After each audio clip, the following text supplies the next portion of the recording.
hafalan dan juga katekismus. Langsung saja kita akan berikan kesempatan untuk teman kita yang pertama yang akan sharing firman Tuhan. Ada Kak Megi. Silakan. Silakan Kak. Oke, shalom semuanya. Selamat malam. Shalom. Halo, malam Megi. 21, 22, dan 23 gitu.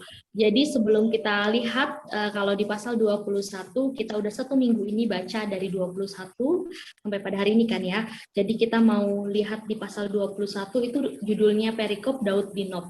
Kalau misalkan kita sebelum masuk ke Daud ke Nob, aku mau flashback sedikit gitu kan. Kenapa Daud bisa di Nob gitu kan.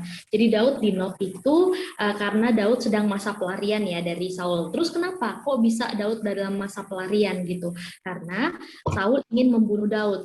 Terus pertanyaan lagi, kenapa Saul mau dibunuh sama Daud? Karena rasa iri hatinya Saul ya. Kalau kita lihat di pasal sebelumnya, di pasal 18 ya. Di pasal 18 sebelumnya waktu itu Saul mulai membenci Daud karena para perempuan-perempuan itu menyanyikan lagu-lagu sambil memukul rebana, bersukacita dan berkata bahwa Saul mengalahkan beribu-ribu musuh tetapi Daud berlaksa-laksa. Dari hal inilah timbul, kita perlu tahu bahwa itu timbul iri hati. Jadi bentuk iri hati pertama kali Saul terhadap Daud sehingga Saul ingin membunuh Daud gitu kan. Terus kalau kita mau lihat lagi nih sebelum kita baca lebih dalam, lihat lagi tentang Saul dan Daud gitu. Kita pahami dua tokoh ini juga. Kalau Saul itu memang sama-sama diurapi ya oleh Nabi Samuel ya. Jadi sama-sama diurapi. Tapi kalau Raja Daud itu waktu itu bangsa Israel yang memaksa Allah untuk memberikan raja gitu pada saat itu. Jadi pada 1 Samuel 8 orang-orang Israel itu bilang, ayo berikan aku raja. Padahal mereka lupa bahwa raja di tengah-tengah mereka yang sudah menyelamatkan mereka dari tangan-tangan musuh adalah Tuhan sendiri gitu ya. Bahwa Allah sendiri, Allah yang telah menyelamatkan bangsa Israel pada zaman itu untuk bisa luput dari musuh-musuhnya, tetapi bangsa Israel meminta raja sehingga Tuhan memberikan Saul gitu kan. Tapi di sini kita lihat beda banget Saul dengan Daud yang sama-sama diurapi. Bahwa saat itu kalau Daud benar-benar dari hatinya Tuhan pengen yang sudah kecewa dengan Saul gitu. Bahkan Allah berkata bahwa ia menyesal telah memilih Saul gitu ya. Jadi dari hati Allah sendiri Allah memilih Daud untuk diurapi dan menjadi raja atas Israel gitu kan pada akhirnya. Dan kalau kita lihat sendiri nih, Daud itu adalah kepala pasukan 1000 dan juga para prajurit, dan saat itu Saul masih menjadi raja. Jadi saat itu Daud belum jadi raja ya walaupun sudah diurapi gitu kan. Nah, dan kalau kita sekarang masuk ke Daud di Nob. Jadi daerah Nob itu adalah tempat tinggal para imam. Jadi sampailah Daud ke Nob kepada Ahimelek. Kalau waktu itu pernah lihat yang peta yang Pak Ferry kirim gitu di grup, saat itu pelarian Daud ya, peta pelarian Daud ada 15 kali pelarian ya. Jadi kota Nob itu kota yang kedua gitu kan. Jadi dari Gilbea itu tempat tinggalnya Saul, dari Gilbea itu terus ke Ramah gitu, ke daerah Ramah terus ke Nob. Jadi Nob ini adalah daerah sebelah selatannya Gibea, tempat tinggalnya Saul di Gibea, terus Nob itu di daerah selatan, dan Nob ini adalah tempat para imam tinggal gitu. Nah, terus lanjut kita perhatikan bahwa di situ Abimelek kaget dan gemetar gitu ya karena kedatangannya Daud. Kenapa engkau datang seorang diri dan tidak bersama-sama dan kenapa orang-orangmu tidak bersama-sama dengan engkau? Dan disinilah di mana Daud terpaksa untuk berbohong gitu kan. Jadi dia berbohongnya, raja menugaskan sesuatu kepadaku, siapapun juga tidak boleh mengetahui sesuatu dari yang kusuruh kepadamu dan yang kutugaskan kepadamu ini, sebab itu orang-orangku telah kusuruh pergi ke suatu tempat. Maka sekarang apa yang ada padamu berikanlah kepadaku 5 roti atau apapun juga. Lalu jawab imam itu pada Daud, tidak ada roti biasa padaku, hanya roti kudus yang ada, asal saja orang-orangmu itu menjaga diri terhadap perempuan. Lalu seterusnya gitu ya sampai ayat yang ke-6, lalu imam tersebut memberikan roti kudus kepada Daud gitu. Kalau kita lihat kenapa hal ini harus terjadi gitu kan, kayak aku sempat bertanya gitu, Tuhan, kenapa saat itu Engkau membiarkan Daud boleh makan roti kudus tersebut gitu, yang itu sangat suci ya, nggak boleh, bahkan hanya imam yang boleh gitu kan. Kenapa Daud orang biasa boleh gitu? Tapi ini yang nanti akan dipakai juga di zamannya Yesus. Kalau kita melihat Matius 12 dan juga Markus 2 ataupun Lukas 6, Yesus memakai perumpamaan tentang Daud ini gitu loh. Jadi saat sama gitu loh.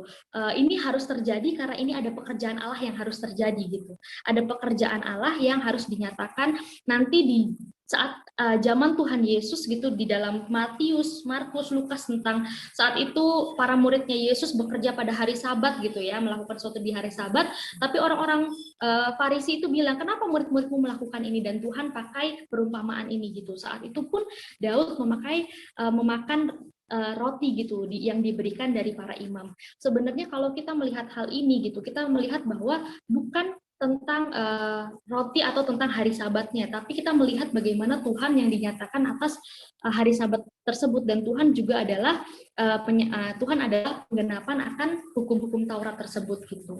Jadi aku jadi menjawab pertanyaan diriku sendiri. Oh, ini harus dinyatakan, ini harus terjadi karena suatu hari nanti kejadian ini harus terjadi karena adanya pekerjaan Allah gitu. Nah, selanjutnya, kalau kita mau lihat di ayat yang ke-7, pada hari itu juga di sana ada seorang pegawai Saul yang dikhususkan namanya Doeg. Kenapa tiba-tiba muncul ada Doeg gitu kan? Terus tiba-tiba lanjut nggak ada lagi cerita tentang Doeg di pasal ini. Tapi kita coba ingat-ingat nih ya, di pasal yang ini nanti akan ada di pasal selanjutnya. Berkatalah Daud kepada Abimelek, tidak adakah padamu di sini tombak atau pedang, sebab baik pedangku maupun senjataku tidak dapat kubawa karena perintah raja itu mendesak. Kemudian berkatalah imam itu, pedang Goliat orang Filistin yang kau pukul kalah di lembah Terbatin, itulah yang ada di sini, terbungkus dalam kain di belakang efod itu. Dan lalu si Daud pun mengambil pedang Goliat tersebut. Kalau kita lihat sebenarnya mungkin di sini kenapa ya Daud itu mencari perlindungan melalui tongkat Goliat yang dia kalahkan lagi gitu. Dan bahkan ketika Daud di Gat, jadi kalau teman-teman tahu kalau di Gat itu adalah orang-orang Filistin, itu adalah musuhnya Daud gitu loh. Kenapa Daud meminta perlindungan pada musuhnya sendiri gitu kan, kayak aneh banget yang perlakuan. Kenapa Daud sampai meminta pedang Goliat untuk perlindungannya? Karena mungkin saat itu kayak mungkin teman-teman juga merasa Daud takut ya Kak, Daud nggak percaya sama Allah ya, Daud khawatir ya, Daud ketir ya. Aku juga sama mempertanyakan hal itu. Kenapa Daud melakukan ini? Sebenarnya kalau kita lihat ya, bukan karena Daud itu takut juga gitu. Kenapa Daud melarikan diri? Bisa saja loh. Daud ini kan adalah pasukan 1000 dan kepala pasukan gitu ya. Bisa saja Daud itu ketika dia pergi gitu, dia mengumpulkan pasukan-pasukannya untuk berperang melawan Saul gitu, atau dia mengumpulkan orang-orang tentara-tentaranya untuk melawan balik mengumpulkan tentara lawannya untuk melawan Saul. Tapi Daud tidak melakukan itu karena kita tahu bahwa Daud adalah menantu dan Saul adalah mertua Daud ya. Saat itu Daud menikahi anaknya Saul yang bernama Mikal. Jadi rasa hormat juga gitu loh, rasa hormat tidak mau membunuh Saul seperti itu. Jadi kalau kita lihat juga nih, kok segininya banget ya si Saul gitu. Memang Alkitab tidak pernah ya mencatat Saul tentang kasihnya Saul pada Tuhan. Emang di dalam Alkitab nggak pernah tercatat gitu. Bahkan kerohanian Saul yang baik juga nggak tercatat gitu. Jadi memang Saul itu bukan orang yang saleh, ia orang yang baik, tapi bukan orang yang benar gitu kan. Memang kadang menjadi seorang pemimpin gitu kan, nggak bisa hanya baik doang, tapi dia harus benar gitu. Dan setelah itu ketika Daud nih mencari perlindungan atas orang-orang Filistin, atas musuhnya sendiri, Daud gemetar dan berpura-pura menjadi gila gitu. Kayak di sini di ayat yang ke-13, sebab itu ia berlaku seperti orang yang sakit ingatan di depan mata mereka dan berbuat pura-pura gila di dekat mereka. Ia menggores-goreskan pintu gerbang dan membiarkan ludahnya meleleh ke janggutnya gitu. Jadi benar-benar Daud padahal sama musuhnya, padahal sama ini musuhnya, padahal Daud itu dulu memenangkan semua peperangan, tapi dia melakukan hal ini gitu loh di depan para musuhnya, di depan orang-orang Filistin gitu. Karena kalau yang saya tangkap gitu ya, betapa besar tangan Tuhan itu membentuk Daud gitu. Betapa tangan Tuhan besar untuk membentuk karakternya Daud sampai Daud harus melakukan seperti ini gitu, pura-pura gila gitu ketemu musuhnya, dia padahal yang lainnya gemetar, yang lainnya gentar, tapi dia di sini saat itu pura-pura gila dan dia lari. Oke, dia lari karena dia takut, masuk ke Samuel 22 ya. Daud di gua Adulam gitu. Lalu Daud pergi dari sana karena dia takut siapa itu Raja Akis, Raja kota Gat itu mengadu sama Saul gitu kan. Jadi dia lari ke gua Adulam. Di sini dikatakan di ayat yang kedua, pasal 22, berhimpunlah juga kepadanya setiap orang yang dalam kesukaran, setiap orang yang dikejar-kejar tukang piutang, setiap orang yang sakit hati, maka ia menjadi pemimpin mereka bersama-sama dengan dia. Ada kira-kira 400 orang. Jadi ini adalah pertama kali pemerintahan yang pertama yang Daud lakukan ya di tengah-tengah pelariannya. Ini adalah pemerintahan Daud yang pertama. Sama seperti kenapa aku highlight ayat yang nomor 2 juga, karena di sini orang-orang yang berhimpun adalah orang-orang yang kesukaran, setiap orang-orang yang dikejar hutang piutang, orang-orang yang mengenaskan, bukan orang-orang yang gagah berani, bukan tentara-tentara, sama seperti Tuhan Yesus loh. Ketika Tuhan Yesus datang ke dunia ini, Tuhan Yesus bukan seperti Daud ya, bukan mencari orang-orang yang hebat, bukan mencari imam-imam besar, bukan mencari kepala pasukan 1000 saat itu, atau Tuhan Yesus nggak mencari orang-orang yang perelokannya bagus gitu. Tapi Tuhan mencari orang-orang yang benar-benar butuh diselamatkan. Karena Tuhan juga pernah bilang, dia datang untuk orang yang sakit, bukan untuk sehatkan. Jadi Tuhan juga mencari pemungut cukai, terus Tuhan juga datang kepada nelayan gitu. Jadi Tuhan mencari orang-orang yang mungkin tidak terlihat bagi mata kita gitu loh, yang bagi mata dunia itu ini orang nggak penting, ini orang sampah, ini orang bukan orang yang hebat, tapi Tuhan cari itu gitu loh. Sama seperti Daud, pemerintahan pertama Daud adalah orang-orang yang seperti itu, sama seperti Yesus juga.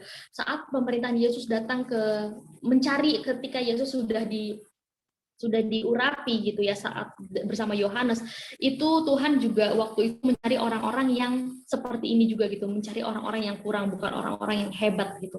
Jadi lanjut gitu ke ayat yang ketiga, dari sana Daud ke Mispa di Moab dan berkata kepada Raja Moab, minta izin agar ayah ibunya aman tinggal di situ gitu ya. Jadi di sini jugalah ajakan ke Yehuda, pulanglah Daud, janganlah tinggal. Jadi Tetapi Gad, nabi itu berkata kepada Daud, jangan tinggal di kubu gunung itu, pergilah dan pulang ke tanah Yehuda. Lalu pergilah Daud dan masuk ke hutan di Keret gitu. Nah, setelah ini kita baca juga tentang para imam di Nob dibunuh gitu. Dan ini berkaitan dengan pasal sebelumnya ya, yang tadi kita baca pasal 21.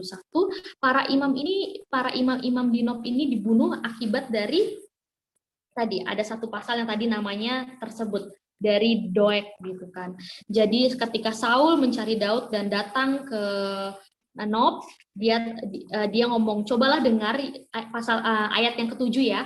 Cobalah dengar ya orang-orang Benyamin, apakah anak Isai itu juga akan memberikan kepada kamu sekalian ladang dan kebun anggur? Apakah ia akan mengangkat kamu sekalian menjadi kepala atas pasukan 1000 dan atas pasukan 100? Di sini Saul menanyakan tentang untung dan rugi ya. Kamu mau pilih siapa? Aku atau Daud? Kalau kamu pilih aku, coba nih, aku bisa nih kasih kamu ladang dan kebun anggur dan ngangkat kamu sebagai kepala pasukan 1000. Ini kayak iming-imingan, kayak pertanyaan bodoh menurut aku gitu loh. Kata-kata yang bodoh dari Saul karena dia memberikan untung dan rugi terhadap pilih dia atau Daud gitu kan. Tapi di sini ayat yang ke-9, lalu menjawablah Doeg, orang Edom itu, yang berdiri dekat para pegawai Saul. Katanya, telah kulihat bahwa anak Isai itu datang ke Nob kepada Ahimelek bin Ahitub. Ia menanyakan Tuhan bagi Daud dan memberikan bekal kepadanya, juga pedang Goliat orang Filistin itu diberikan kepadanya. Kita perhatikan di sini ada satu hal yang perlu kita pelajari tentang Doeg gitu loh. di sini Doeg menurut aku sebagai provokator. Ketika padahal kalau kita menyikapi dan melihat lebih dalam cerita sebelumnya, Ahimelek itu nggak tahu kalau Daud datang kan dengan punya masalah dengan Saul. Ahimelek nggak tahu, bahkan di situ Ahimelek pun terkejut dan gemetar ketika Daud datang. Dan di sini tapi Doeg seakan-akan telah kulihat bahwa anak Isai itu datang kepada Ahimelek dan bahkan nih ia menanyakan Tuhan bagi Daud.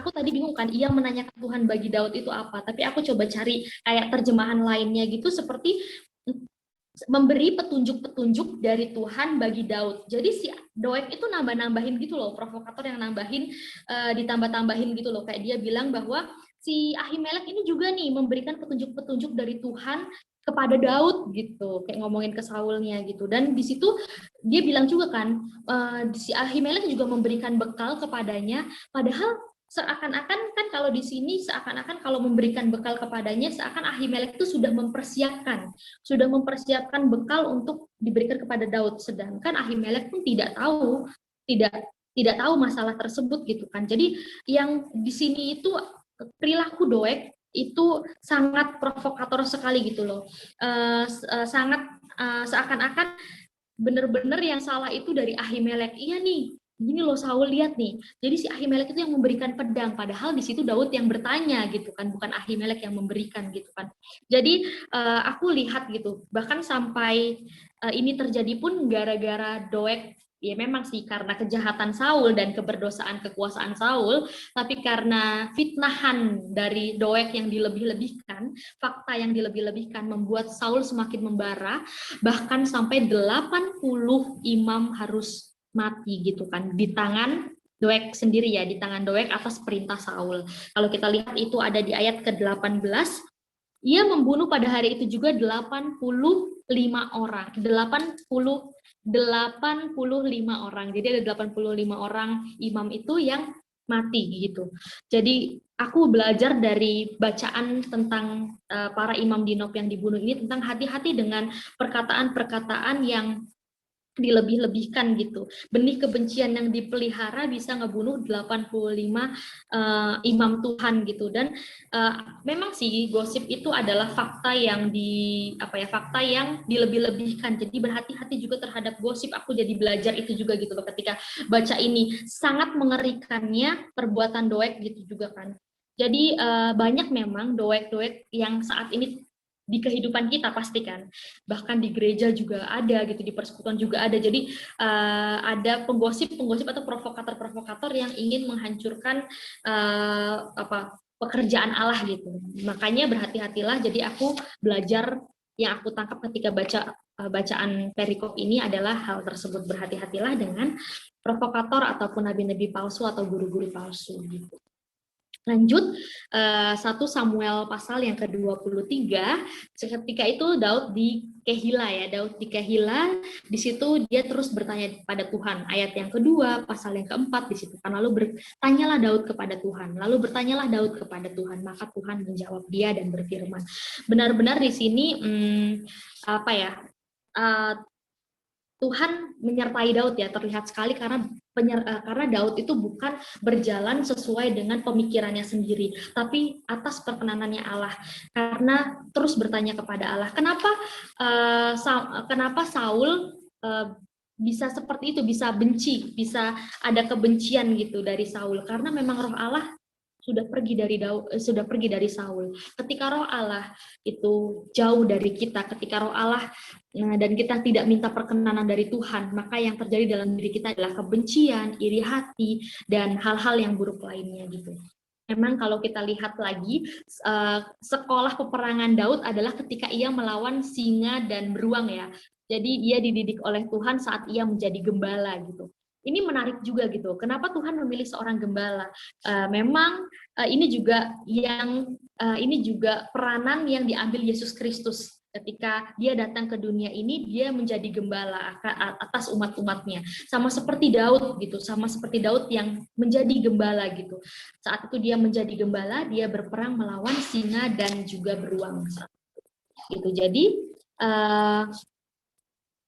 Jadi kunci yang pertama adalah Daud selalu meminta penyertaan Tuhan. Dan Saul hanya mengandalkan pikiran dan pengalamannya. Apa yang dilakukan Daud jadi sama seperti Yesus menurut aku. Jadi ketika baca ini, iya ya sama-sama menggembalakan gitu, pengembalaan dalam. Terus yang kedua yang aku lihat, Daud berperang secara iman di hadapan Tuhan gitu. Kalau kita lihat di 1 Samuel 17 ketika ia mengalahkan Goliat, benar-benar Tuhan bilang kita akan mengalahkan orang ini, orang yang tidak bersunat, orang yang tidak percaya kepada Allah, kita akan bisa mengalahkan iman Daud gitu loh. Jadi Daud benar-benar berperang terhadap iman di hadapan Tuhan, dan ia tidak berperang untuk dirinya sendiri. Dan yang ketiga, Daud selalu menjaga kesucian hatinya. Kenapa aku bisa bilang kayak gini? Karena Daud nggak pernah dendam gitu ya sama Saul gitu. Walaupun Saul pengen ngebunuh Daud. Kalau kita nanti baca, nanti teman kita ada Mika sama Roma yang akan menyampaikan di pasal 24 dan 26, itu kita melihat bagaimana Daud tidak membalas. Bahwa Daud tidak membalas kejahatan dengan kejahatan, dan Daud tidak membalas perlakuannya Saul gitu. Ada kesempatan untuk membunuh Saul, tapi Daud tidak lakukan itu. Jadi kita melihat bagaimana Daud selalu menjaga kesucian hatinya. Itulah sebabnya kita juga belajar, kita perlu menjaga bahwa diri kita harus senantiasa tunduk kepada firman Allah. Sebab jika tidak, penyimpangan yang semula terlihat kecil, lama-kelamaan akan menjadi kekejian bagi Tuhan.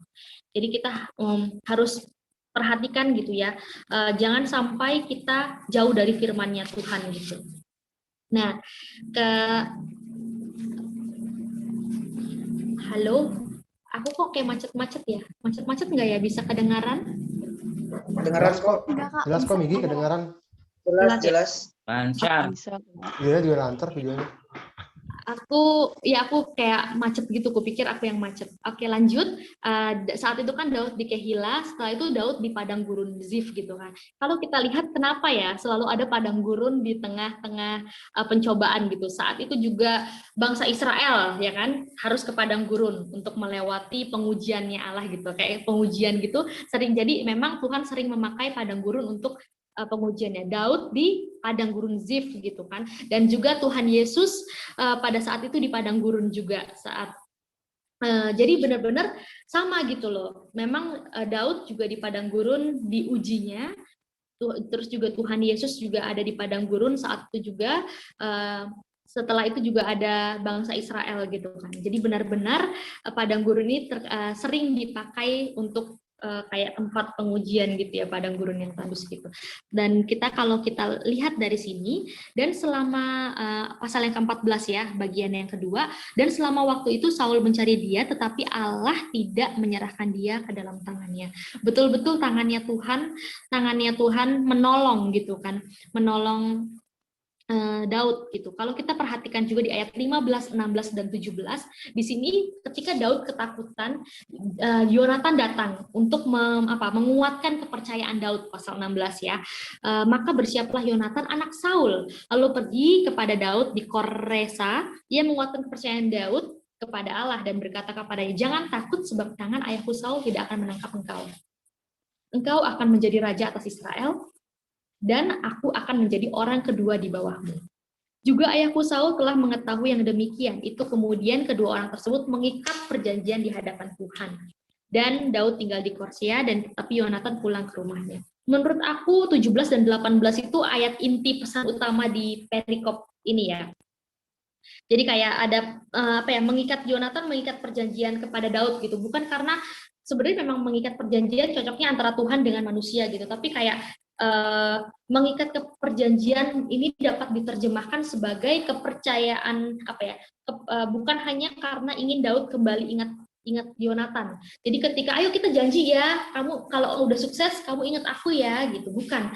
Tapi ini adalah iman dari Yonatan, iman yang sejati dari Yonatan kepada Allah gitu, karena dia percaya bahwa ketika Allah sudah mengurapi Daud, maka Daud akan menjadi raja. Itu Yonatan udah sangat yakin dan udah iman gitu loh, bukan untuk kepentingan Yonatan sendiri. Bahkan kalau kita lihat di situ dikatakan kan, aku akan menjadi orang kedua.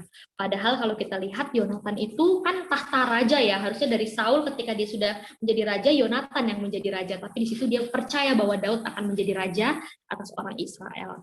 gitu. Jadi kalau misalkan dari semua ayat ini itu yang aku tangkap, tapi cerita ini memang adalah nubuatan dari tentang kehadiran dan kedatangan Tuhan Yesus ya.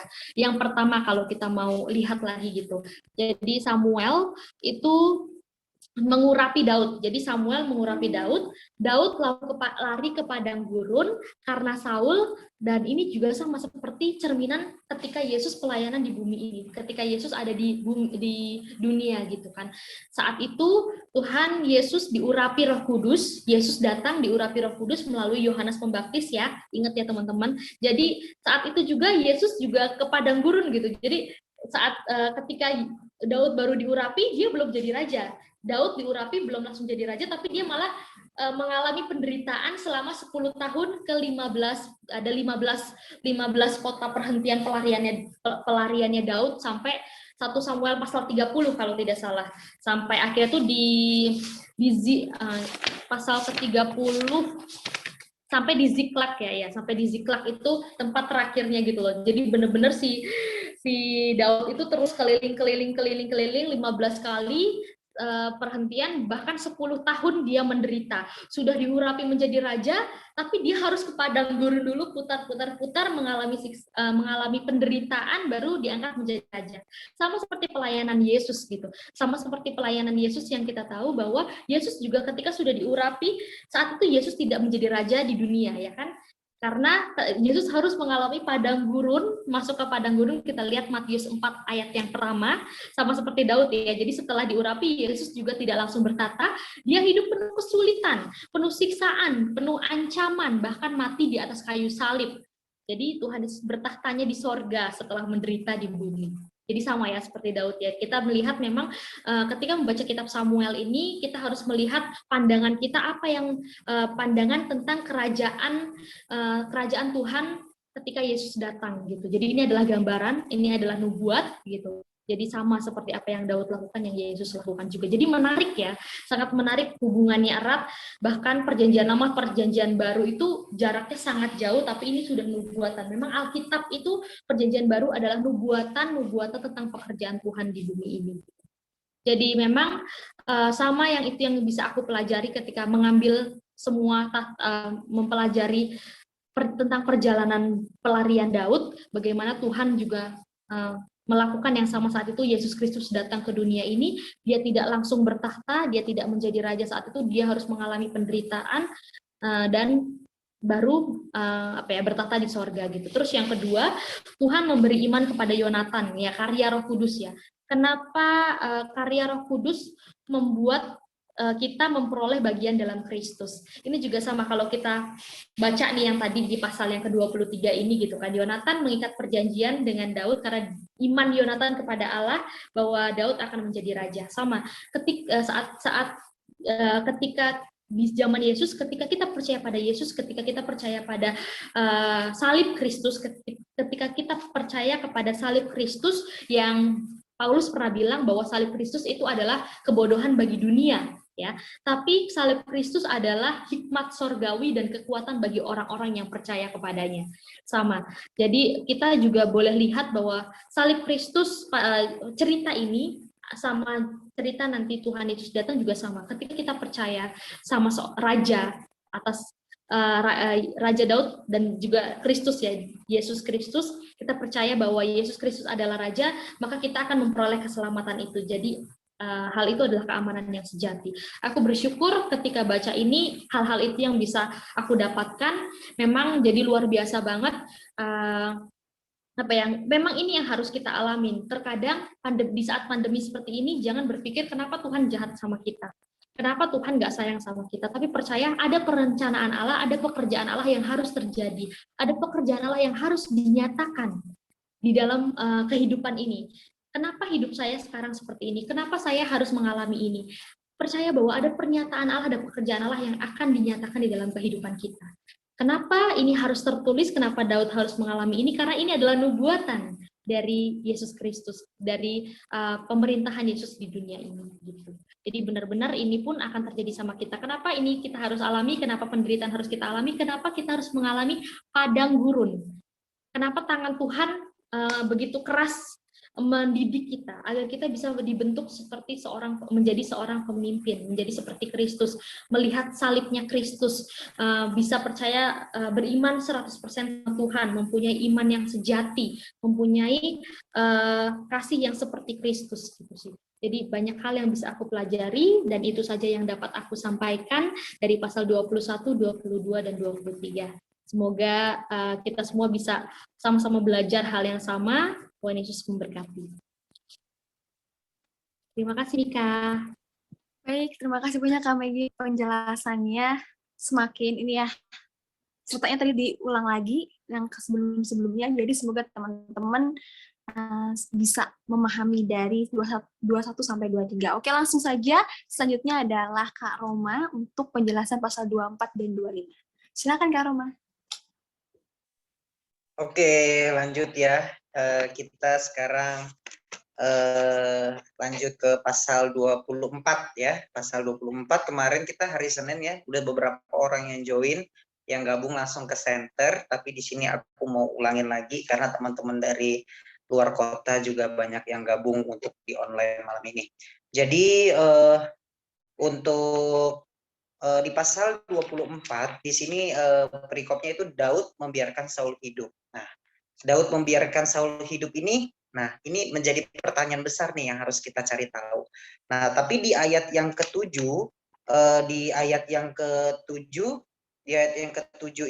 di ayat ke-6, di sini kita bisa lihat bahwa kemudian berdebar-debarlah hati Daud karena ia telah memotong punca Saul.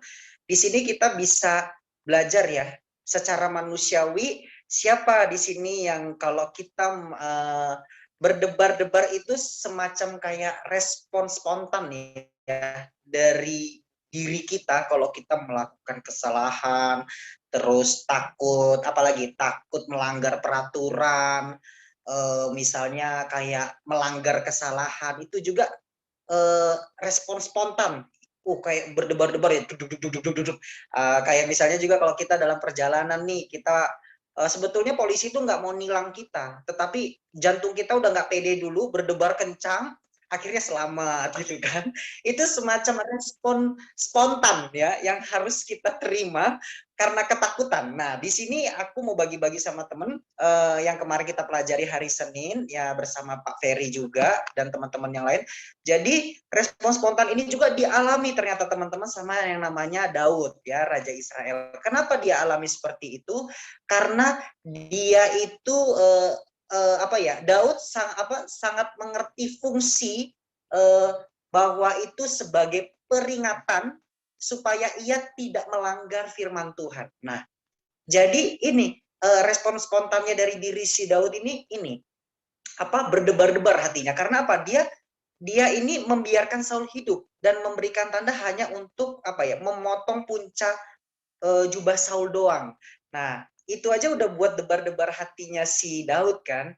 Karena apa? Karena seorang Daud itu takut melanggar firman Tuhan. Apa sih yang Daud takutin dalam melanggar firman Tuhan? Itu ada dua, teman-teman. Yang pertama apa? Firman Tuhan itu melarang. Melarang untuk manusia membunuh sesamanya. Ini yang dilakukan Daud, mengapa Daud tidak mau membunuh seorang Saul. Nah, jadi yang pertama, Tuhan itu melarang ternyata. Melarang untuk sesama kita itu membunuh sesama kita, manusia membunuh sesama kita. Yang kedua, apa yang membuat seorang Daud itu berdebar-debar lagi hatinya semakin kencang itu ternyata dia tahu bahwa firman Tuhan juga melarang. Melarang apa? Melarang bahwa seorang manusia itu tidak bisa menghukum atau membunuh orang yang sudah diurapi Tuhan. Nah, Saul ini kan seorang raja yang sudah diurapi Tuhan. Nah, yang kita tahu di dalam firman Tuhan itu bahwa Saul ialah orang urapan Tuhan dan hanya Tuhan yang berhak menghukum. Nah, berarti Daud tidak berhak. Nah, inilah respon nyata yang dialami oleh Daud secara spontan dalam dirinya itu, makanya dia berdebar-debar jantungnya. Sama kalau kayak kita ya, melanggar peraturan ataupun menjaga ketaatan atau menjaga sportivitas sesama teman, di tempat pekerjaan juga, ataupun kalau kita baik kita melanggar kesalahan ataupun kita mau menjaga ketaatan kita, menjaga situasi tidak semakin pecah, itu pasti jantung kita berdebar-debar. Padahal kita benar. Ketika salah juga kita pasti berdebar-debar karena kita semacam kita mau meneguhkan, menguatkan apa yang menjadi pendapat kita itu. Nah, ini juga yang dialami Daud secara manusia. Nah, sebetulnya kalau kita lihat di pasal 24 ini, ayat 10 sampai 16 ini juga kita bisa tahu bahwa kesempatan ini sebetulnya adalah apa ya? Bisa dipergunakan Daud sebagai peluang besar. Kenapa dibilang sebagai peluang besar? Karena seorang Daud itu bisa membuktikan dirinya bahwa aku ini bisa loh bunuh Saul gitu. Tetapi itu tadi bahwa Daud tahu bahwa itu melanggar firman Tuhan. Tuhan sangat melarang untuk Daud melakukan itu. Nah, akhirnya apa? Nurani Daud yang berjalan. Nah, di situ juga kita belajar bahwa Daud juga bisa membuktikan bahwa dirinya bukan ancaman untuk Saul. Nah, ketika Daud memutuskan dirinya tidak membunuh Saul, ternyata Saul mulai berpikir bahwa Daudlah bukan sebagai ancaman besar dalam hidupnya. Nah, udah agak tenang berarti Saul ya, oh berarti Daud nggak bakal bunuh aku. Dengan respon yang diambil seorang Daud tidak jadi membunuh Saul, jadi Saul kan berpikir bahwa Daud bukan sebagai ancaman yang besar. Nah, di sini juga di pasal 24 ini kita belajar bahwa Saul pun ternyata teman-teman mengakui bahwa dirinya itu salah dan Daud yang benar. Dan Saul juga meyakini bahwa kelak akan menjadi raja Israel Daud untuk memimpin bangsa Israel. Terus di sini juga ada yang diminta oleh Daud. Nah, apa yang diminta Daud? Nah, ada yang diminta Saul. Nah, apa sih yang diminta Saul? Nah, yang diminta Saul itu pada ayat terakhir ya, ayat 23, Daud itu bersumpah supaya berjanji kepada Saul supaya dia itu nanti ketika berkuasa menjadi raja, dia tidak membalaskan perbuatan jahatnya dengan membinasakan keturunannya. Nah, di sini kelihatan ya bahwa Saul sudah mengalah. Saul sudah menyerah. Nah, Saul juga ingin dong membuat keturunannya tetap hidup, keturunannya tetap menghargai dan menghormati Saul, makanya Saul meminta Daud bersumpah atas nama Tuhan untuk ketika nanti Daud menjadi seorang raja, kamu harus mau membiarkan Saul hidup dan beserta keturunannya tetap hidup dan tidak membinasakan, ya bahasanya tidak membinasakan keturunan Saul. Nah, di sini aku belajar sih di dalam pasal 24 ini tentang rasa bersyukur ya, rasa bersyukur, terus juga Tuhan memberikan hati nurani kepada kita setiap anak-anak Tuhan, terutama anak-anak RBF ya. Karena kenapa? Di sini kelihatan banget bahwa strategi Tuhanlah yang dipakai Daud, bukan strategi manusia ya. Karena semua aturan Tuhan semua dijalankan Daud. Nah, Daud tidak membunuh Saul meskipun menurut dia itu sangat gampang untuk membunuh Saul, dan ketika Saul menyerah juga Daud Daud itu memberikan secara tangan terbuka, terus dia juga mengizinkan Saul untuk hidup bersama keturunannya dan dia juga tidak membinasakan keturunannya. Di sini belajar tentang nurani ternyata ya. Terus bersyukur juga bahwa semoga di sekeliling kita seperti itu ya. Banyak hal-hal yang terjadi dalam hidup kita, bagaimana semua orang itu mengerti mungkin atau ada kebusukan yang kita perbuat, pelanggaran yang kita perbuat. Kita juga pasti berharap kan bahwa setiap orang berharap sama Tuhan bahwa orang-orang itu tidak menghakimi kita, orang-orang itu mempunyai nurani untuk berbaik hati sama kita. pasti kita ada harapan. Seperti ketika seorang Saul berhadapan dengan Daud. Saul mempunyai harapan kepada Daud yang besar untuk melindungi keturunannya dan tidak membinasakan keturunannya. Di pasal 24 ini bagaimana aku belajar juga bagaimana kita harus memperlengkapi hati kita untuk orang lain. Bagaimana kita, ya sama seperti Tuhan Yesus ya, mengorbankan dirinya untuk yang lain tetap hidup. Sama seperti Daud. Dia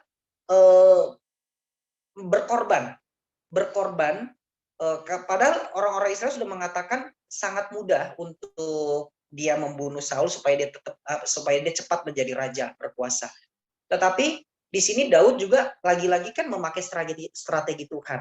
Yang artinya dia seperti Yesus mau mengorbankan apa yang dikatakan orang, apa yang dikatakan manusia, dia tidak dengarkan demi kekuasaan. Tetapi dia mengorbankan itu semua untuk Tuhan. Untuk melihat Saul tetap hidup dan melihat keturunannya tetap hidup.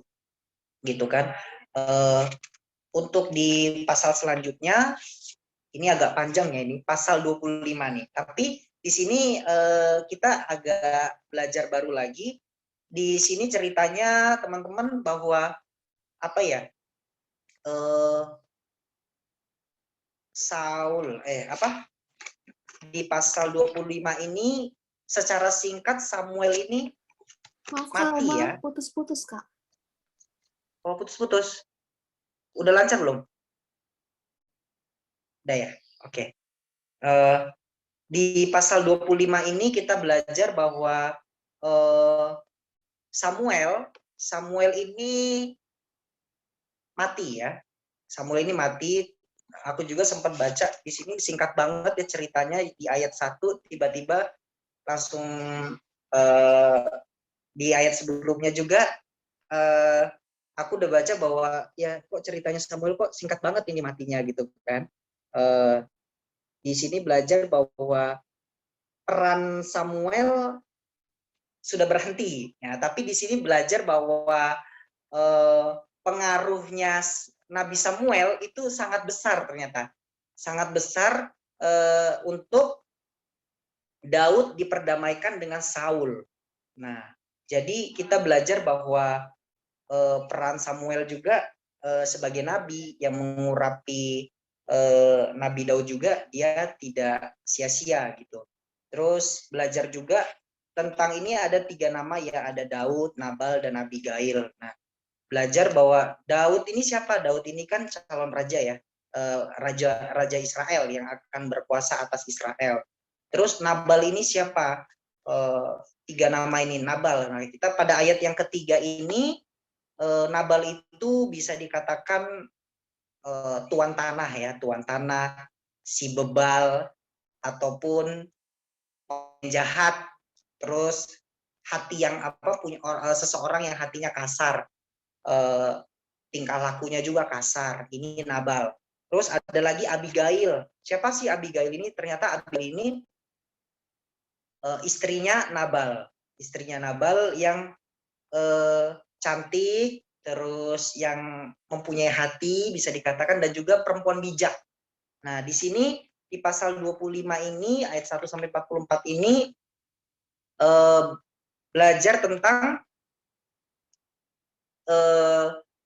kisah tentang menjelaskan bahwa istri seorang Nabal yang yang menjadi perantara Tuhan untuk membantu Daud.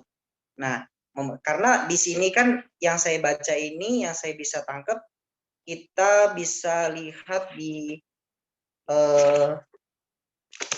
ini belajar bahwa mengisahkan bahwa Nabal sedang mengadakan pengguntingan bulu domba pada ayat 10 ya, kita baca ayat 10. Terus mencatat Nabal menghina Daud. Setelah Daud memohon roti bagi tentaranya, Nabal menolak mereka sehingga Daud begitu marah. Jadi di sini ceritanya Nabal ini nggak terima ya diberikan semacam pemberian dari Daud.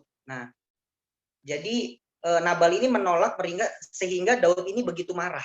Nah, akhirnya Daud itu punya respon mau membunuh Nabal dan seluruh pekerja laki-laki Nabal yang ada di dalam rumahnya Nabal.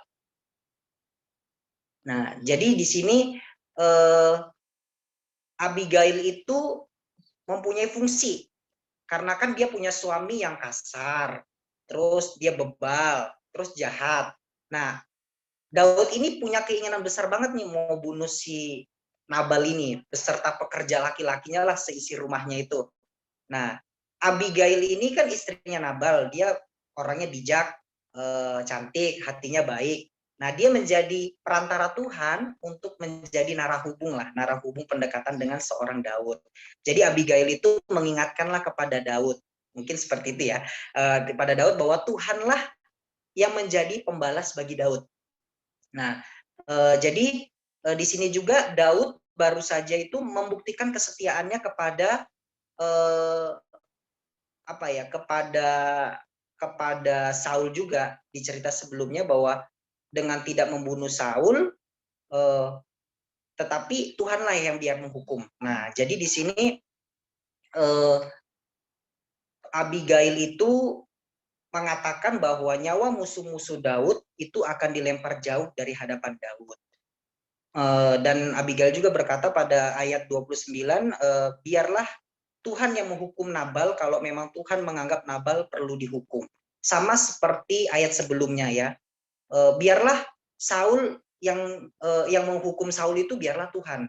Nah, di sini juga Abigail mengingatkan Daud supaya yang menghukum Nabal itu biarlah Tuhan. Biarlah Tuhan sendiri yang menghukum Nabal. Terus juga di sini belajar tentang hikmat yang sejati ya, hikmat yang sejati yang bisa kita pelajari dari seorang Abigail.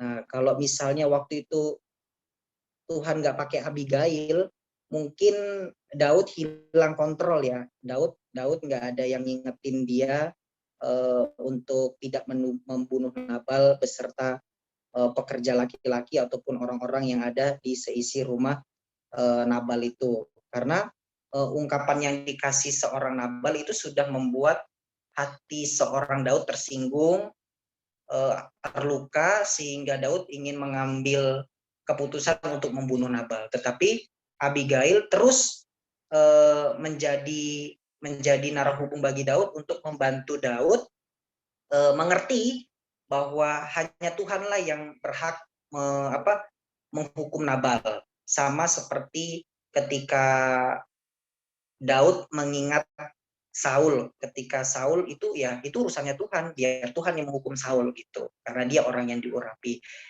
Di sini di pasal 25 ini belajar tentang bagaimana kita mulai merenungkan hikmat yang ada pada Abigail. Hikmatnya itu seperti prinsip kebenaran firman yang bisa dikatakan ya begitu melekat di dalam hati kita, dan kita juga harus bijaksana mengetahui firman supaya suatu nanti firman itu harus dijalankan. Jadi pasal 24 sama pasal 25 ini bagaimana Daud itu juga menjaga supaya larangan Tuhan itu tidak dilanggar, yaitu tidak membunuh. Nah, gitu kan, supaya semuanya itu ya kembali sama Tuhan, diserahkan sama Tuhan gitu. Belajar untuk di pasal 25 ini. Jadi tadi aku bisa bagi-bagi sama teman bahwa Nabal itu ya orang tuan tanah yang bebal, jahat dan kasar, yang tidak mau bekerja sama dengan Daud. Nah, karena itu Daud tersinggung. Daud nggak senang dan dia berniat untuk membunuh Nabal.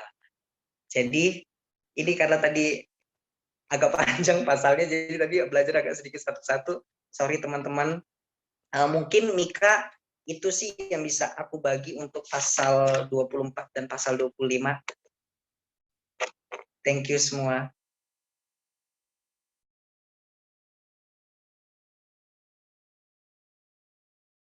Oke, thank you untuk Kak Roma yang udah sharing firman Tuhan ya dari 24 sampai 25. Kita kasih aplaus. Dan selanjutnya adalah saya sendiri, aduh saya deg-degan deh. Pak Ferry boleh minta tolong untuk jadikan saya host di akun saya yang satunya, yang Mika satunya. Karena yang satunya mau yang di-share screen. Kalau misalnya nanti ketika saya penyampaian ada yang salah, mohon diluruskan Pak Ferry dan teman-teman lainnya.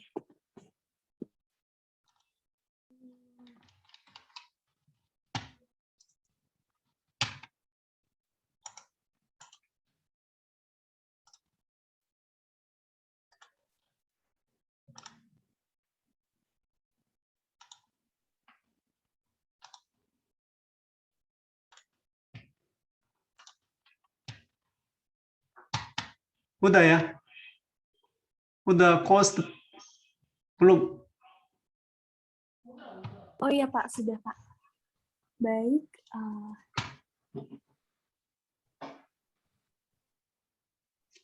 Apakah terlihat teman-teman? Masih belum ya? Apakah sudah terlihat? Belum. Belum, Kak. Belum, Kak. Oh. Wah, gimana ini ya?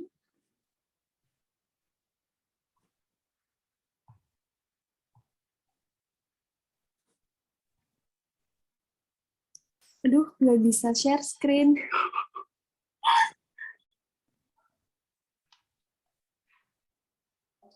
Padahal saya sudah buat. Wow. Aduh iya, nggak bisa share screen, teman-teman. Atau saya kirim saja ya di grup, nanti teman-teman bisa lihat. Tapi sayang banget nggak bisa share screen. Oke, langsung saja karena waktu saya hanya 7 menit. Karena waktu saya hanya 7 menit, saya di sini saya akan kirim dulu ke grup. Sambil dikirim ke grup, saya akan jelaskan. Di sini kita akan belajar tentang 1 Samuel 26 dan 27, yaitu 1 Samuel 26 dengan perikop untuk kedua kalinya Daud membiarkan Saul hidup, dan 1 Samuel 27 Daud di antara orang Filistin. Coba saya kirim ke grup dulu.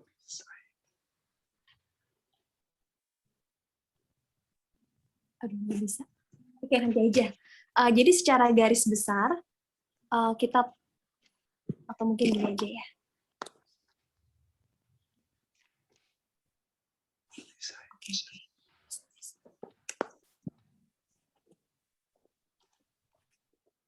Oke, terlihat? Terlihat, teman-teman? Kecil, Mika. Kecil ya? Ya udah, Nggak intinya apa-apa, kita lihat dari nggak apa-apa. grup aja. Jadi saya jelaskan aja ya. Saya jelaskan aja. Jadi secara garis besar, kitab Samuel ini bercerita tentang 3 tokoh, yaitu Samuel, Saul, dan juga Daud. Nah, kemudian kita telah ketahui pada pasal-pasal sebelumnya, perbedaan antara Saul dan juga Daud adalah kalau Saul itu kan dipilih oleh bangsa Israel sendiri, mereka yang meminta Allah untuk memilih menjadi raja. Sedangkan Daud ini adalah kandidat pilihan Allah yang secara manusia itu tidak diperhitungkan kan oleh manusia karena dari status keluarganya. Tetapi berbeda dengan Allah, Allah melihat Daud karena memiliki kerendahan hati. Nah, kemudian dari pasal 21 sampai 26, tadi juga Kak Megi sudah ulas, Kak Roma juga sudah ulas, itu menceritakan tentang bagaimana Daud itu melarikan diri dari Saul karena Saul ingin membunuhnya. Kenapa Daud mengejar-ngejar Saul dan ingin membunuhnya? Hal ini diawali dari iri hati Daud kepada Saul, yang tadi juga iri hati Saul kepada Daud, tadi juga sudah dijelaskan oleh Kak Megi, bahwa Daud ini lebih punya nama, jadi lebih dikenal karena sering waktu menjadi panglima sering memenangkan peperangan. Nah, jadi Daud dikejar-kejar oleh Saul, padahal Daud tidak tidak melakukan kesalahan apapun. Tapi dalam hal ini Daud tetap percaya kepada Allah. Karena apa? Karena Daud percaya dari kejahatan Saul Allah akan membangkitkan seorang raja. Jadi walaupun Saul bersikeras untuk membunuh, tapi Daud tetap percaya bahwa Allah punya rencana dari itu semua, dan itu terwujud dari Mazmur pasal 18, 5, pasal 18, kemudian ada pasal 52, pasal 53, dan pasal 57 tentang iman dan kepercayaan Daud kepada Allah, dan ini adalah pujian Daud ketika dia melarikan diri dari Saul. Baik, selanjutnya adalah karena tadi kita udah tahu gimana kisah sebelumnya. Nah, di pasal 26 ini kita belajar bahwa untuk kedua kalinya Daud membiarkan Saul hidup. Nah, jadi di sini Daud dan juga pasukannya itu berhasil mendekati perkemahan Saul. Dan di situ Daud datang, dan kemudian di sini juga dijelaskan bahwa di ayat 7, datanglah Daud dengan Abisai kepada rakyat itu pada waktu malam, dan tampaklah di sana Saul berbaring tidur di tengah-tengah perkemahan dengan tombaknya terpancung di tanah pada sebelah kepalanya, sedang Abner dan rakyat itu berbaring di sekelilingnya. Jadi ini seperti gambar perumpamaannya. Jadi di situ sebenarnya Daud punya kesempatan untuk membunuh Saul, karena juga di ayat 12 dikatakan bahwa mereka semua tertidur nyenyak karena memang Allah yang menghendaki supaya Daud ini bisa mungkin membunuh Saul, karena di sini dikatakan karena Tuhan membuat mereka tidur nyenyak. Tetapi kembali lagi seperti pasal-pasal sebelumnya, Daud tidak mengambil keputusan untuk membunuh Saul, karena Daud percaya bahwa biarlah pembalasan itu milik Allah. Jadi Allah lah yang menjadi hakim, Allah lah hakim yang adil, jadi Daud tidak mau mengotori tangannya dengan kejahatan, sehingga Daud memberikan kesempatan supaya Allah lah yang membalaskan semua kejahatannya, dan dia tidak ingin mengotori tangannya. Nah, kemudian dari sini juga Daud punya iman bahwa di ayat 24, dan sesungguhnya seperti nyawamu pada hari ini berharga di mataku, demikianlah hendaknya nyawaku berharga di mata Tuhan, dan hendaknya ia melepaskan aku dari segala kesusahan. Jadi tadi waktu ketika Daud tidak jadi membunuh, akhirnya dia pergi, kemudian dia meneriaki perkemahan itu, dan akhirnya ada saling menjawab diskusi timbal balik dari arah kejauhan gitu. Dan ini menjadi bukti bahwa Daud tidak membalaskan kesusahannya selama ini, tapi dia percaya kepada Allah. Dan juga dari sini kita akan belajar, dan juga sudah disinggung, gimana Daud harus berjalan di padang gurun, sulit di padang gurun, tetapi di saat padang gurunlah karakter seseorang itu akan nampak. Sama seperti halnya Daud, karakter Daud di sini nampak walaupun dia sulit, tapi dia tetap percaya kepada Allah. Jadi seperti kita mengingat bagaimana Yesus yang juga waktu itu harus di padang gurun selama 40 hari sebelum menjadi Mesias atau menjadi penyelamat. Yesus harus sulit dulu teman-teman di padang gurun, tapi di situ Yesus berhasil menang. Sama seperti juga Daud karakternya berhasil menang gitu. Dan kemudian dari kisah Daud dan Saul ini kita juga bakal melihat kalau ini kita menjadi peringatan kepada kita bahwa untuk refleksi kita seperti Saul, respon Saul adalah ketika dia tahu dia bersalah, dia tidak memohon ampun kepada Allah, tetapi dia tetap menganggap dirinya benar. Dia tidak mau mengakui kesalahannya, dan dia tidak mau merendahkan diri di hadapan Allah, berbeda dengan respon Daud yang mau merendahkan diri di hadapan Allah. Nah, kemudian dari sini kita dapat belajar bahwa Daud adalah teladan iman, karena pada saat pelarian mungkin saja dia bisa berpikir jangan-jangan Allah meninggalkan dia, tetapi Daud tetap percaya bahwa di balik kejahatan manusia Allah itu akan merendahkan orang yang tinggi hati dan juga akan meninggikan orang yang rendah hati. Hal ini juga dijelaskan dalam Lukas 14 ayat 11, sebab barang siapa meninggikan diri, ia akan direndahkan, dan barang siapa merendahkan diri, ia akan ditinggikan. Begitu pula dengan Yakobus pasal 4 ayat 6. Dan di sini kita juga jadi ingat seperti kisah perjalanan Yesus, bahwa perjalanan Daud ini tidak jauh beda dengan perjalanan Yesus, dan menggambarkan bahwa perjalanan Daud ini adalah nanti penggambaran bagaimana Yesus juga perjalanan sebelum menjadi raja, dan pada saat Yesus ada pada masa kesulitan, harus menanggung dosa manusia, di tengah pelayanannya, Yesus tetap merendahkan diri di hadapan Allah. Bahkan pada saat Yesus akan disalibkan, ya Tuhan Yesus mengatakan bahwa Tuhan ampunilah mereka karena mereka tidak tahu apa yang mereka lakukan, dan Tuhan Yesus menyerahkan seluruhnya kepada Allah. Dan kemudian kita akan belajar di 1 Samuel pasal 27, yaitu tentang Daud di antara orang Filistin. Mungkin kita akan bingung ya teman-teman ya, kenapa Daud di antara orang Filistin? Padahal kita tahu Tuhan Allah bermusuhan dengan orang Filistin. Jadi waktu saya membaca ini, kenapa hal ini bisa terjadi?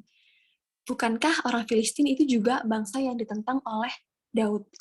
Tapi di ayat 1, Daud berpikir dalam hatinya, bagaimanapun juga pada suatu hari aku akan binasa oleh tangan Saul. Jadi tidak ada yang lebih baik bagiku selain meluputkan diri dengan segera ke negeri orang Filistin, maka tidak ada harapan bagi Saul untuk mencari aku lagi di seluruh daerah Israel, dan aku akan terluput dari tangannya.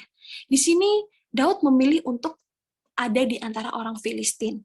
Dan di sini hal yang membingungkan adalah Daud berpikir dalam hatinya. Jadi seolah-olah Daud ini sempat takut juga dan sempat meragukan bahwa mungkin dia akan ditangkap oleh Saul. Walaupun tadi dia sudah dikatakan dia sudah percaya dengan iman, tapi ada juga ketakutan gitu, sehingga ia memilih untuk berlindung di antara musuh-musuh Allah. Dan kita juga di sini tidak tahu apakah Daud sudah meminta persetujuan Allah. Kita juga belum tahu. Tapi di penulis kisah ini yang terilhamkan mengisahkan semua tindakan ini tanpa menyetujuinya. Jadi peristiwa-peristiwa yang tercatat dalam Alkitab tidaklah berarti bahwa itu disetujui oleh Allah, dan mengenai penilaian Allah atas karir Daud sebagai panglima perang. Dan di sini juga ternyata ketika Daud menemui orang Filistin, yaitu Akis bin Maok, raja kota Gat, Raja kota Gat ini menerima Daud begitu saja karena berpikir bahwa ia akan menjadi hambanya Daud akan menjadi hambanya sampai selamanya, tapi tidak seperti nanti bagaimana rencana Allah. Tapi di sini hal yang cukup membingungkan ya. Di satu sisi tadi Daud percaya kepada Allah sepenuhnya bahwa Allah yang akan tetap menjadikan ia raja dan melindungi dari Saul, tapi di satu sisi Daud ada kelemahannya. Dia masih tetap memikirkan dan mengambil hikmat dari dirinya sendiri. Dari sini kita dapat mengambil pelajaran bahwa Daud yang masih sebagai manusia yang menjadi pilihan Allah pun itu masih ada kekurangan, dan mungkin nanti di akhir juga ada juga dosa Daud yang berdosa dengan Batsheba. Di situ kita bisa melihat bahwa raja yang masih dipilih oleh manusia itu masih punya kekurangan, tapi berbeda dengan Yesus Kristus yang nanti kita akan dapati gambaran Yesus yang sempurna dari awal sampai akhir pelayanan, sampai Yesus menyelesaikan tugasnya.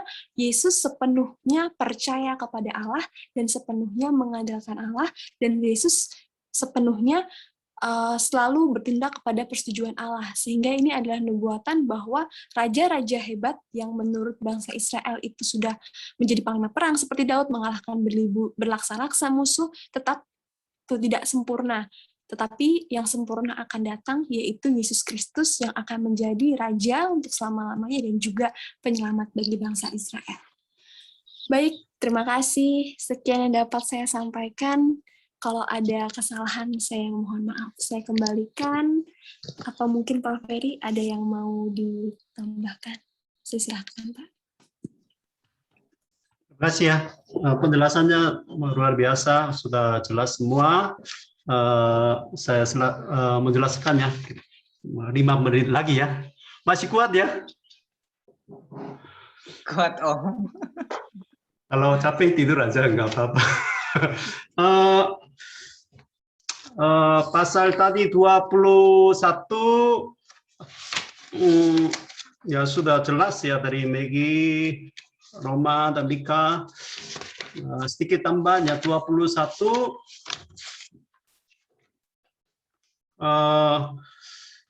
Daud makan roti kudus yang ada itu salah, itu dosa ya.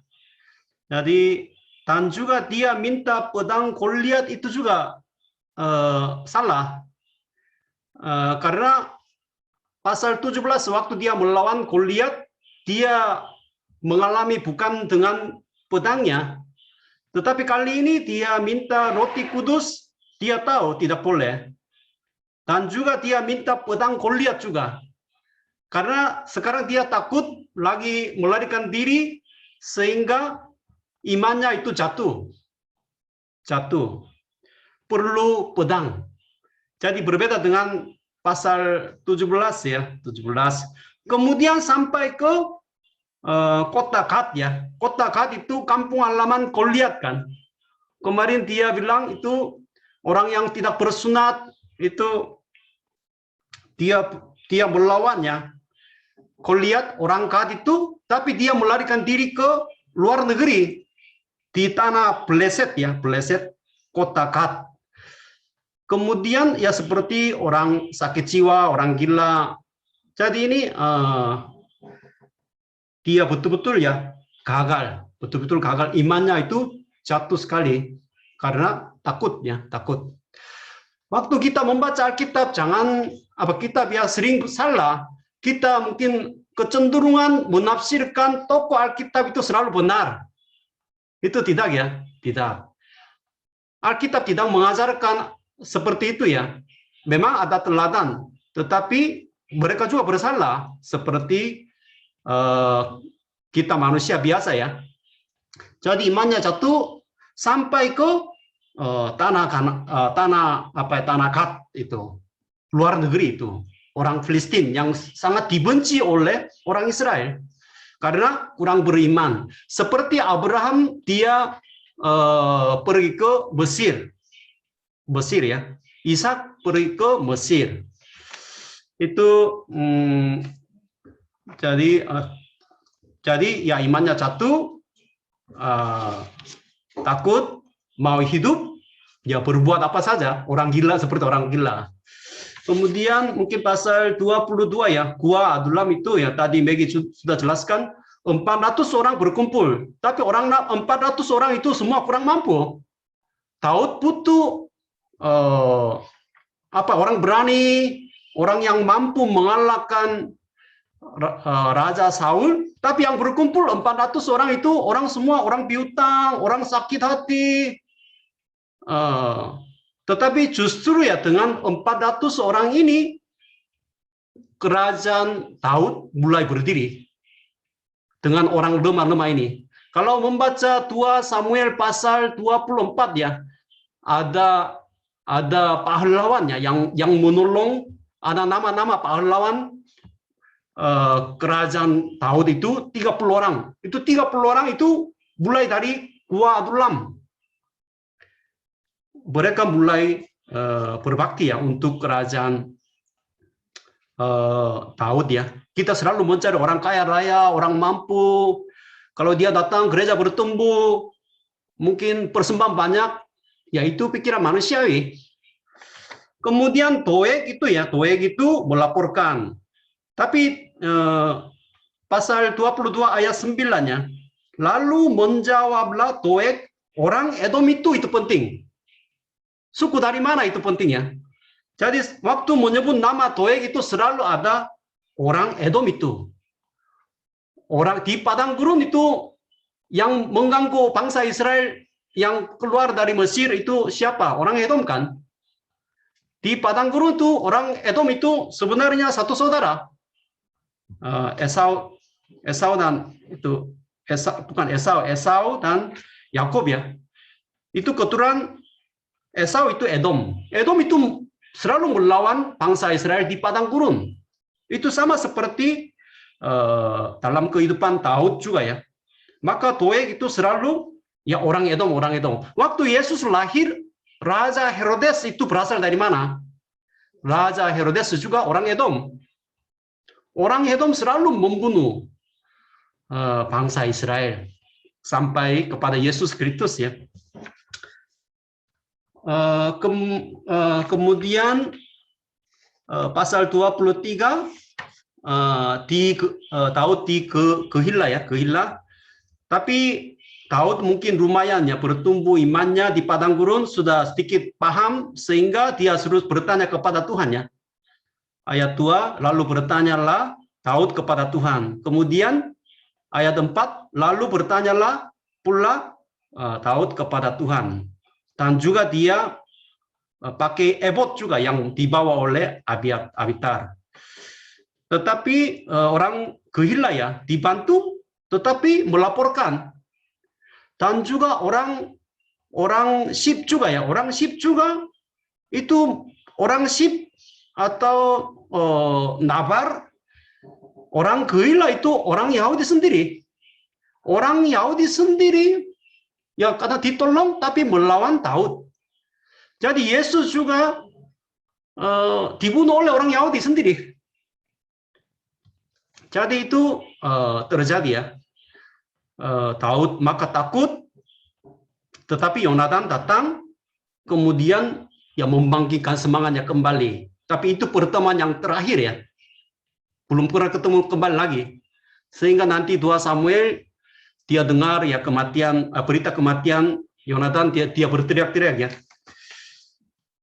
Kemudian pasal 24 itu di cerita di Engedi ya. Tadi Roma sudah jelaskan memotong puncak jubah. Jadi puncak jubah itu artinya apa? Mungkin bisa ambil bagian lain, tapi puncak jubah itu dibuat dari Samuel tergenapi.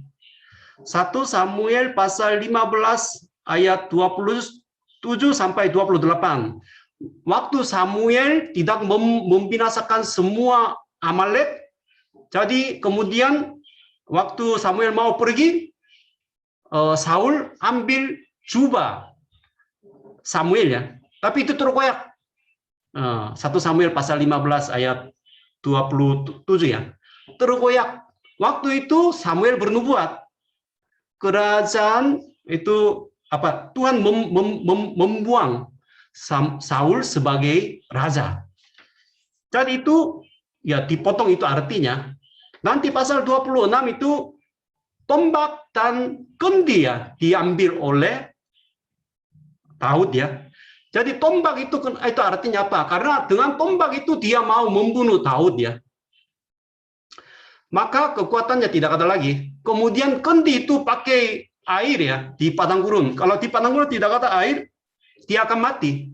Jadi itu semacam simbol ya. Tetapi Daud tetap menghormati Raja Saul ya sebagai orang yang diurapi Allah. Tetapi pasal 25 tiba-tiba Samuel mati. Itu artinya apa? Itu satu ayat, tapi itu penting sekali. Samuel mati di sini artinya tadi puncak jubah ini dipotong oleh Daud sehingga nubuat dari Nabi Saul sudah digenapi. Dan juga mungkin Daud sebagai manusia takut lagi karena pemimpin rohani tidak ada lagi. Sehingga dia hari ini ya pasal 27 ya, dia melarikan diri lagi ke tanah Filistin. Itu 2 kali ya, dikata dibilang agak sulit. Jadi artinya dia berulang lagi berdosa, sampai datang ke tanah Filistin ya, kepada Raja Akis. Samuel mati, kemudian Nabal dan Abigail itu ceritanya apa? Di sini kalau orang yang diurapi, ya Daud tidak menghakimi atau membunuh, membalas. Tetapi kepada sesama orang Yahudi seperti Nabal, itu sikap Daud seperti apa? Agak beda, bisa bunuh. Tetapi ya sebenarnya Daud muncul emosi mau bunuh, menggunting domba itu artinya menggunting domba menggunting domba itu hari raya. Karena ada uangnya kan. THR udah ada karena menggunting bulu domba dijual ada uang kan. Mereka biasanya di dalam Alkitab biasa mengadakan pesta. Pesta, dalam pesta itu sebagai orang Yahudi harus mengundang orang miskin, pendatang-pendatang. Ya, itu biasa. Jadi Daud suruh ya anak buahnya datang untuk menyampaikan salamnya. Selamat 4 kali. Pasal 25 ayat 6. Itu sangat rendah hati minta makanannya kepada Nabal itu ya yang kaya raya. Tapi dia menolak sehingga Daud mau bunuh.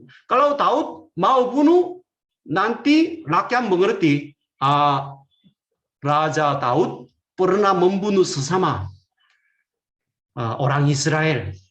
Jadi itu sangat berbahaya, tapi tiba-tiba Abigail datang, ya diutus oleh Allah ya, kemudian dicegah. Itu ya dicegah Tuhan juga. Maka ini gagal sehingga tidak tangan Daud ya bersih. Kemudian 26 ini terjadi lagi kesempatannya untuk membunuh Saul. Tetapi ini bedanya apa? Seperti di Engedi ya. Tapi ini bedanya apa bedanya? Tapi ini bedanya anak buah yang datang bersama-sama itu Abisai ya.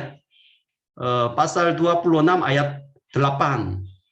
Anak buahnya berkata kepada Daud, pada hari ini Allah telah menyerahkan musuhmu ke dalam tanganmu. Jadi di dalam 1 Samuel itu kata yang paling banyak berulang-ulang itu tangan.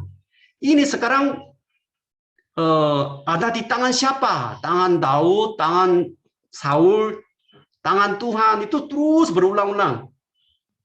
Jadi anak buahnya itu kesempatan, maka Allah telah menyerahkan musuhmu ke dalam tanganmu. Oleh sebab itu, izinkanlah kiranya aku menancapkan dia ke tanah dengan tombak ini.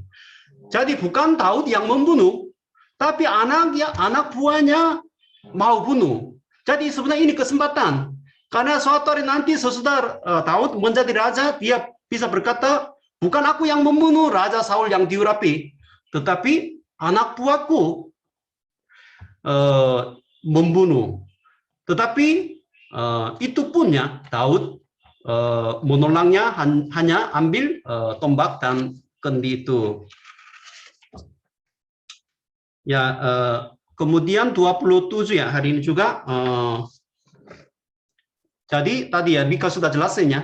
Ayat 1 berpikir dalam hatinya, tidak bertanya kepada Tuhan. Kemudian ayat 14, sebab pikirnya. Ayat 12 ya, Akis mempercayai Daud sebab pikirnya. Jadi ambil keputusan menurut pikirannya sendiri, sehingga melarikan diri ke luar negeri. Bukan negeri biasa ya, Filistin yang dibenci oleh orang Yahudi.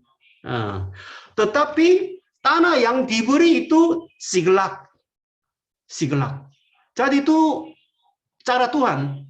Siklag itu tanah mana? Itu sangat penting ya. Kalau membaca Yosua 15 ayat 31, Siklag itu waktu membagi tanah Kanaannya, itu betul-betul Siklag itu milik pusaka untuk suku Yehuda. Jadi ternyata tanah yang dikasih itu untuk suku Yehuda, yaitu Daud itu suku Yehuda kan, dia tinggal di sana. Itu cara Tuhan. Tetapi itu memang bersalah karena dia masih takut ya, sehingga nanti pasal 30 ya itu Siklag itu terbakar. Tetapi dia mau membalas orang Amalek, mau membunuh orang Amalek yang membakar kota Siklag itu, sehingga dia tidak ikut peperangan sama Raja Saul. Sehingga kesimpulannya nanti 31 orang Palestina membunuh Raja Saul akhirnya. Bukan raja besok ya hampir dia mau ajak ke peperangan sama orang Israel oleh Raja Filistin Akis ya. Kalau dia ikut, dia akan membunuh Raja Israel. Jadi ini tidak terjadi. Akhirnya ya Raja Saul dibunuh oleh Filistin, bukan Daud. Jadi kerajaan Daud itu bedanya dengan kerajaan Daud dan kerajaan dunia ini ya. Kerajaan Daud itu diberi oleh Tuhan, bukan dengan kekuatan Daud. Tidak, itu semuanya Tuhan yang memberi. Itu sama seperti kerajaan surga, kerajaan Allah. Itu kita bisa belajar. Jadi ya tanah Kanaan juga diberi oleh Tuhan, kerajaan Daud itu juga diberi Tuhan dengan anugerah, dan juga kerajaan surga yang dibawa oleh Yesus Kristus itu juga dari Allah kita.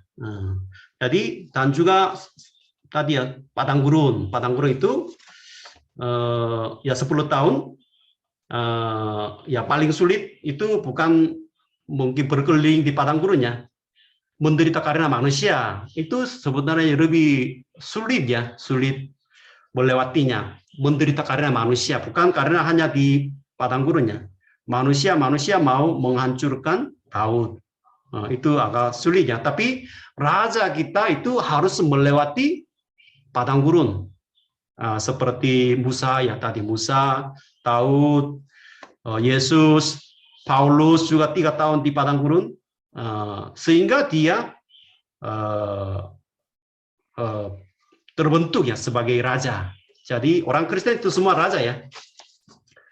Itu saja. Terima kasih. Ya, Tuhan memberkati semua.